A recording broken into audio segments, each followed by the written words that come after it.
আসসালামু আলাইকুম রহমতুল্লাহ। গত শুক্রবারে আমাদের মাদ্রাসার একটি ছাত্র হাফেজ হয়। এই কারণে আমরা শিক্ষক সহ মাদ্রাসার ছাত্র এবং গ্রামের মুরব্বীদের নিয়ে একটি নৌকা ভ্রমণের আয়োজন করি। আমাদের গন্তব্য ছিল রিয়ারোপণ শিশু পার্ক, উল্লাপাড়া, সিরাজগঞ্জ। আমরা সবাই সকালে ফজরের নামাজ আদায় করে সকাল 7টার দিক চাটমোড় থেকে রওনা হই এবং দীর্ঘ সময় জার্নি করার পরে সকাল 11টার দিক রিয়ারোপণ শিশু পার্কে পৌঁছাই।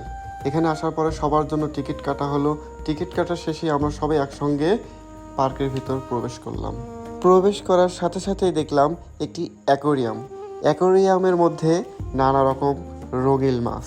স্যারদের সঙ্গে পুকুর পাড়ে বসে একটু জিরিয়ে নিলাম। তারপরেই দেখলাম তাজমহল। শাহজাহান যেমন মমতাজকে ভালোবেসে তাজমহল বানিয়েছিল, আপনারাও ভালোবেসে আমাকে একটু সাপোর্ট করবেন।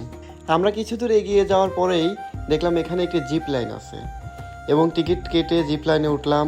ওঠার পরে উপর থেকে খুব সুন্দর ভিউ, পুরো পার্ক অনেক সুন্দরভাবে দেখা গেল, যা আমার কাছে দারুণ লেগেছে। এটা সত্যি অসাধারণ। এই পার্কের দোকানগুলো বেশ সুন্দর, যেন গ্রাম বাংলার ঐতিহ্যকেই তুলে ধরা হয়েছে। এখানে আছে বাবুই পাখির বাসা, বেতের ঝুড়ি, আরও নানা রকমের জিনিস, যা খুবই ভালো। একদম চলে আসার আগ মুহূর্তে ছাত্র এবং শিক্ষক সহ সবাই মিলে আমরা ট্রেনের ভ্রমণ করলাম। ট্রেনের ভ্রমণটা সত্যি দারুণ ছিল। তো গাইস, আমাদের ভিডিওটি এ পর্যন্তই। দেখা হবে পরের কোনো ভিডিওতে নতুন কোনো গল্প নিয়ে। আল্লাহ হাফেজ।